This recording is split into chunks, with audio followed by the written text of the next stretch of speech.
Family grows. Like, yeah, I have my genetic family and there's a bond there that's unshakable. The more I grow myself, I think we're just kind of like, the more I see how much we're all family and how connected we are. Like, this is how crazy we're connected. The more less reactive I am. I'm a very passionate, reactive person, and sometimes it comes from that place. The less I fear, the more I think of more people as family. I'm not very vulnerable when it comes to like being filmed. Yeah. Or speaking about myself, so this is gonna be weird. I've been working on being way more vulnerable. It's just more about thinking of, I think there's just so many parts of that I've kind of blocked or I don't know. So it'd be interesting to talk about it. Yeah. Well, where did you grow up? Let's start there. I was born in Chicago. Oh, okay. Lived there till I was 3. My uncles moved to Australia. And for some reason convinced my dad, who was kind of like a roaming kind of a guy, like never stood still, always wanted to chase something else, was like, yeah, it's a great idea. The whole family or the brothers? Yeah. So the Iranian side, my mom's from Iran, my dad's American. Okay. The Iranian family moved over there because Australia, I think, wanted Americans, and there was a time where they wanted people to come. Okay, there's like incentives or something. Yeah, exactly. Right. I got citizenship. So you and your mother and your father? Yeah, and my sister. All moved. Okay. Yeah, we all moved there when I was 3, and I lived in a little town there, and then moved back and forth between America and Australia until I was 18. That's a big move. Yeah. Especially for a kid, I would think. Yeah, and I moved back and forth, so it was really wild, actually. It was like, I look at it now, and I'm like, when I did therapy or when I just have deep conversations, I'm like, yeah, it did really shape me and affect me, because between the ages of 3 and 18, I probably moved between America and Australia 5 times. Wow. And were you moving from place A to B to A to B, or was it all different places each time? It was like, going to Australia was the same town. Yeah. But to America, there was a time where I lived in another place in Chicago area. Then I moved to Charleston, South Carolina. Then I moved, which is just coming from Australia, it was like a whole nother planet. Then somewhere else in America, in Chicagoland area, back to Australia. Then a little bit of roaming. Wow. A lot. And this is with the whole the 4 of you? No, parents split up. So there was a section, probably like 5 years, where it was the whole family. Mm-hmm. And then when they split, my mom moved back to Chicago and my dad stayed in Australia. So I went between the 2 of them a couple times. Wow. And it's exciting. And it was amazing because it really just gave me perspective on a lot of things. But I think it really did kind of, create a lot of weird stuff. You were having to adapt and make new friends every couple of years. It's that. Yeah. It's that. Like, I really, there was some really, I think, patches of, loneliness, of, not fitting in. But, I would make myself fit in. And then sometimes it would get burnt. I remember one time, one of my friends, it was kind of I only thought about it probably a month ago because I talked to one of the guys again, but before I had moved back to Australia for the last few years of high school, I was living in Chicago, and I had there was a crew of 3 of us that were friends, and someone, right before I left, this is how crazy it was, right before I was moving, someone stole a bike or something from one of them, and he lied and he said I stole it. It was literally with a guy who I finally became kind of my best friend.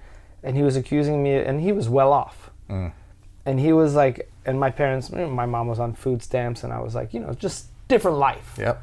And just being accused of stealing, it was it fucked me up. And then I remember at one point, I was probably 16, questioning myself.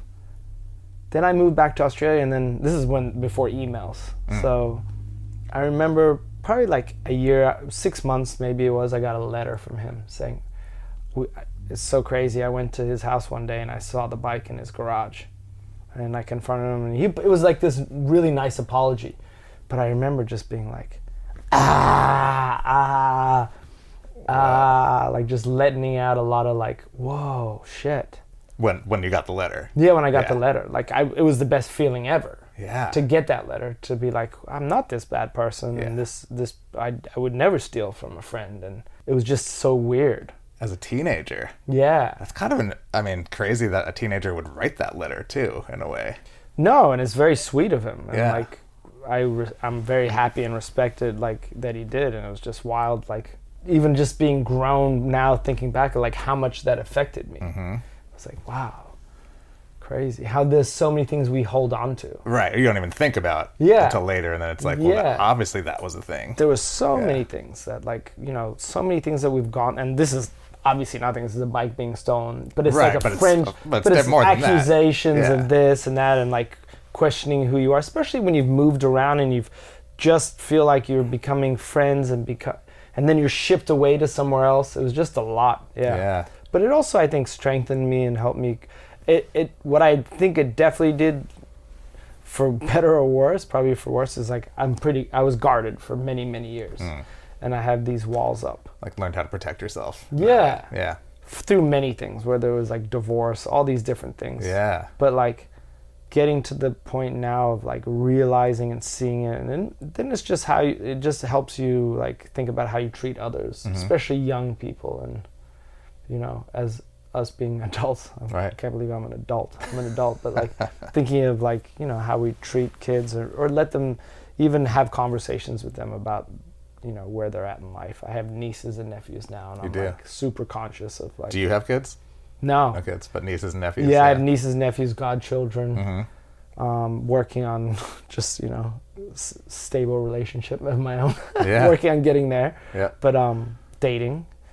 And I think I've only really, this is how crazy it is, I think I've only gotten to a point now of dating, really being open and, testing things out. I had been in a couple of relationships that didn't go great. And then I had gaps of like years in between just because I was still in that mind frame. And like, all those patterns of when we're younger, I kind of held on to until I started, obviously, I did some ayahuasca.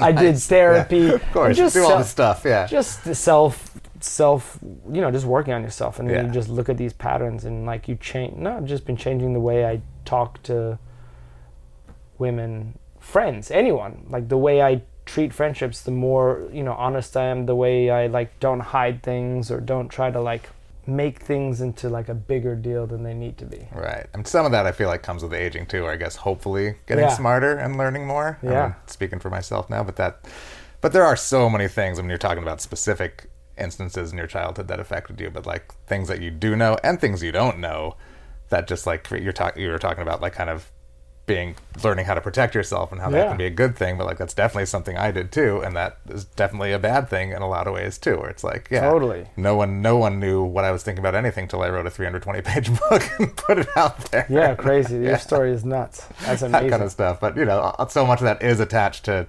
growing up, and sometimes even specific experiences that just like you don't realize shape you, and then you have to spend time and do ayahuasca to undo it. Shit. It's a weird thing about ayahuasca. I think it's definitely doing its thing. I've done it a few times in the last couple of years. I don't really know what the heck it's doing, and I don't really remember too much of the experiences. I don't, a lot of people have these profound things. I don't think I've never done it, but I've heard great things. It's always been good. I'm alive. Right. As in, like, I made it through it, and it was the scariest thing for me. Like, I'm a director. I'm a controller. Right. And this is it's like not that. This is the 100% opposite of control. And the more you hold on, the more you try to control, the harder and more difficult and more. You kind of got to go with it. And I remember the last time I did it in Peru, like I remember always going back to just let go, and that was the hardest thing to do. But I think even just that alone was worth the experiences. Like realizing that. You can do that and it's okay. I've been listening to like Eckhart Tolle, like I'm doing all the cliches. But I've been Eckhart Tolle, but like A New Earth, I've been on repeat, and just those things is like half of whatever the next, of getting to a better place, or however you explain that, is just realization. Yeah. If you actually realize anything, you're already like on the path. Yeah. Wow. And I think they say that about ayahuasca too. Is like the moment you've decided to do it, it's already doing its thing. Whoa. which is wild. I'm like, okay, true. We went left tangent. So That's all good. I moved to Australia. Right. How much do you know about ancestors and going back on both sides, on your white side and on your Iranian side? I've always known a medium bit, and then in the last couple of years I've kind of delved a little more into it. Like, my mom would tell me things and I'd be like, yeah, cool, whatever. Right, you don't care until you do, right? Yeah, because I kind of like grew up in a little town in Australia, and I grew up with 6 uncles that are Iranian, or 6, like 4 of them I've met, 1 I haven't met, and 1 was taken away in Iran. So, but like, 4 real uncles in my life, Iranian. So I grew up a lot with the culture, and then you move to a little town in Australia and you're kind of like, a little bit of racist town. The jokes, like you think about it now, you're like, well, that was some wild shit that they were saying to me. Right. But at the time I was just like, yeah, sure, Wog eats the neighbor's dog, duh. Like they say crazy shit in Australia.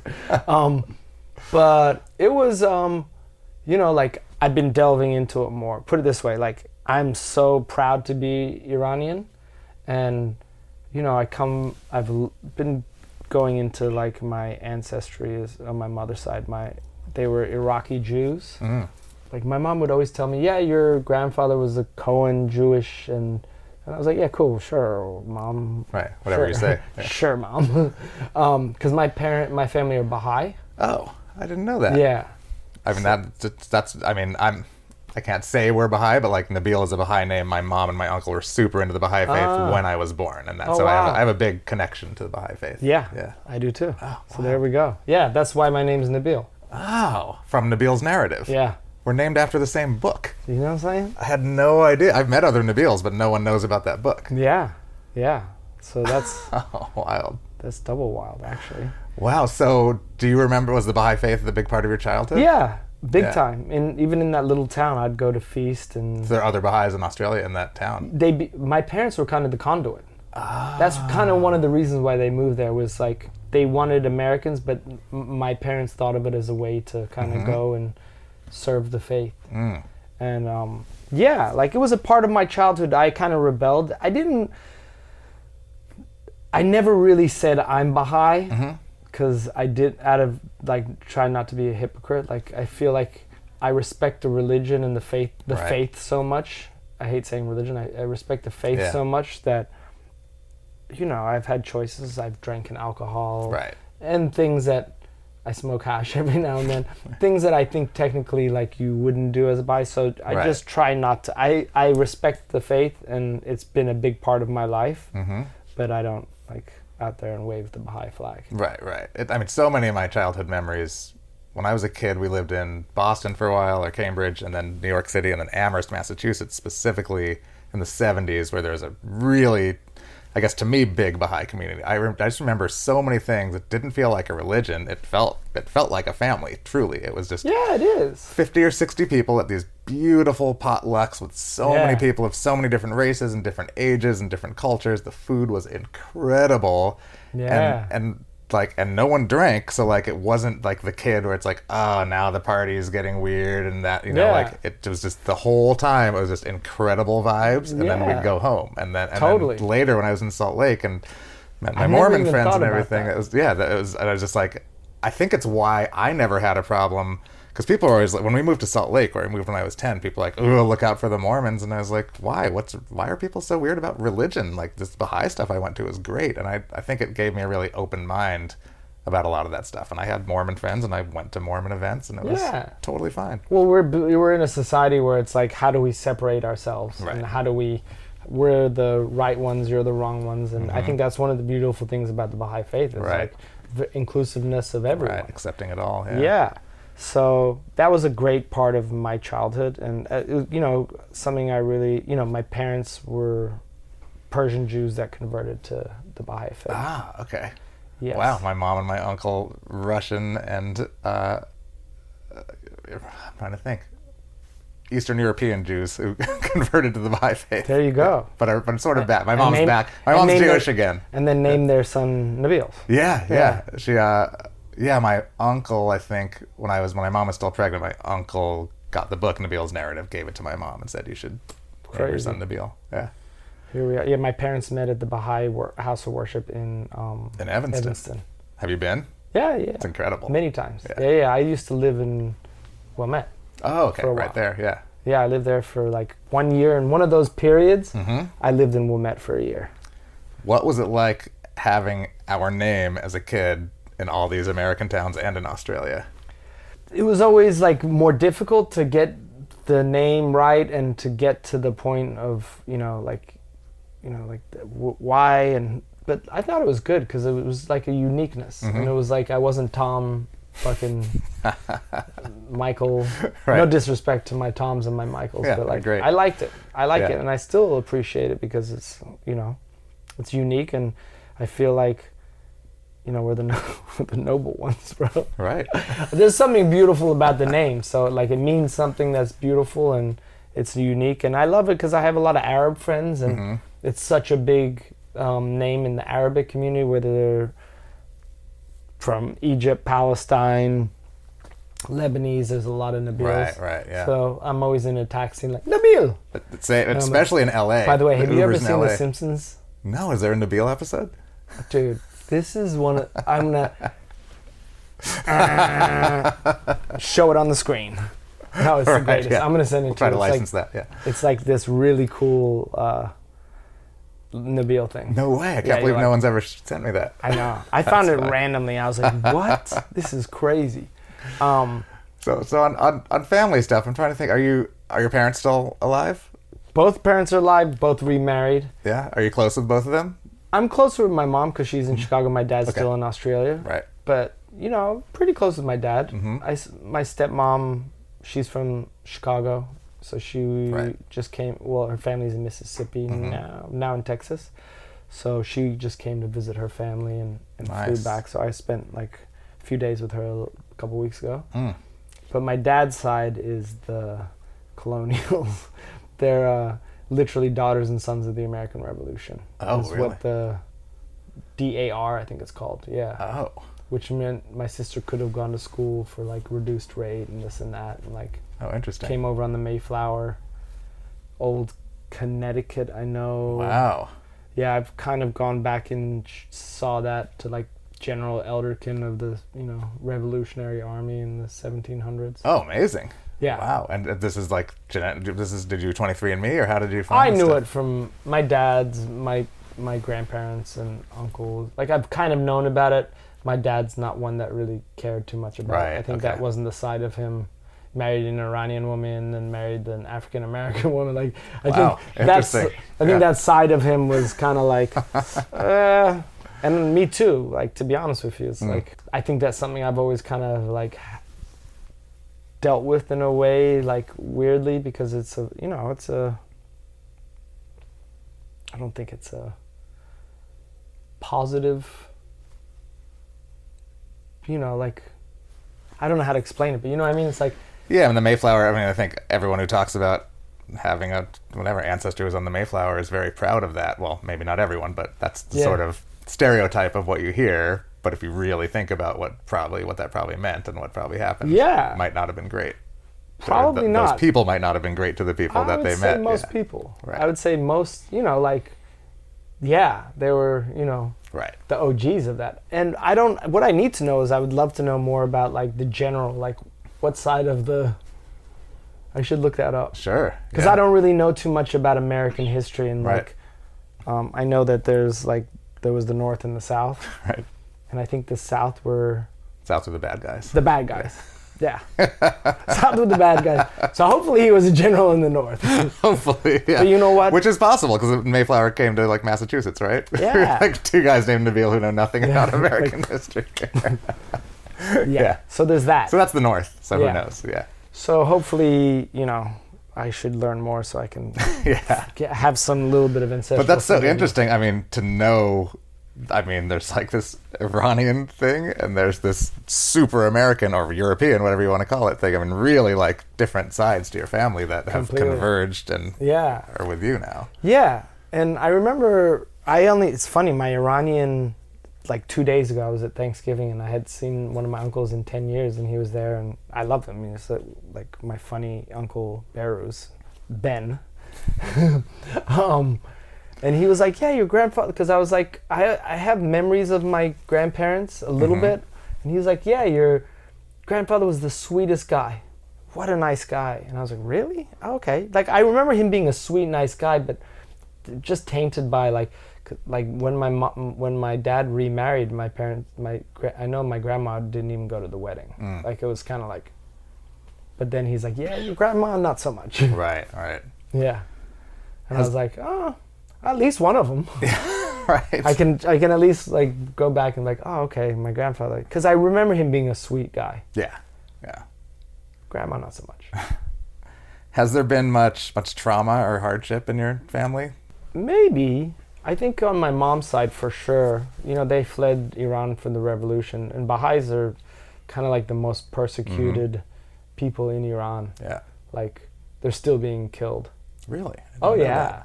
Oh yeah, like I was gonna go a couple of years ago, and I've been talking about, like, I had a conversation 2 days ago about this, funny enough, and they're like, you want to delete anything online that says you're Baha'i. Wow. If you do come. And yeah, which is really weird, because I think it has to do with, because there's Jews in the government there's all kinds of people, but Baha'i for some reason is because they acknowledge, it's something about the fact that they really acknowledge and embrace Islam too. There's something about I don't know if it's heresy or... Wow, I didn't know that. I don't know exactly. All I know is for sure Baha'is are still persecuted. Not a good time to go. Not a good time to go. Right. Probably a better time to go, but still, yeah, it's, you know, I've had uncle who was in prison and stuff like that. Wow. Who I've never met. So yeah, I think just from them having to flee, there's something there. I think, you know, when I talk with my mom, the way she speaks about Iran is, it's kind of sad to me, because there is it's just all bad in her. Right. She's not going back. No. Yeah. She doesn't want anything to do with Right. it. And it's kind of a shame, because I think it's a beautiful culture with beautiful people, and you know, geopolitics also play a lot in... by the way, I'm not sticking up for the Islamic Republic of Iran. I'm just saying, like, the culture, the beauty, Right. It's, you know, it's easy to like lump that up with even the Iranians that still live there. A lot of people like, yeah, they're, you know, but like, no, it's a regime, and, you know, even there's different levels to regime too.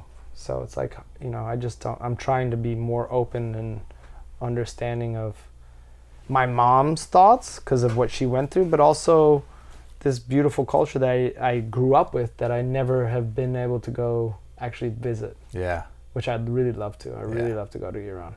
What is family to you? It's not genetic. It's people that you share a common feeling of warmth, and I'm just thinking of specific people who I consider family, and they're just like, family grows. Like, yeah, I have my genetic family, and there's a bond there that's unshakable. But I think the more I grow myself, I think we're just kind of like, the more I see how much we're all family and how connected we are. Like, this is how crazy we're connected. Right. But like, just in general, like, you know, as I let go of parts of ego, or the ego thing is easy to say. It's more like the less reactive I am. I'm a very passionate, reactive person, and sometimes it comes from that place of fear. So the more I let go of fear, I think, is the best way to think of it. The less I fear, the more I think of more people as family. Because I think that's what we do, is we're creating all these different versions of fear, whether it's different beliefs or class, race, whatever it is. We're like separating, and we're like, what is family like? And, you know, how can you be like, how, like, you're this religion because your mother is right. This. Like, how do you, like, what? It's all weird to me. Yeah. I'm just trying my best now to just like not label things less or be, like open. Like my film producer, she's family. I think there is, because she's Iranian too. Right, so you feel there's a connection. Just a connection. Yeah. There is a connection. But that isn't like, that connection is just based on tradition. Right.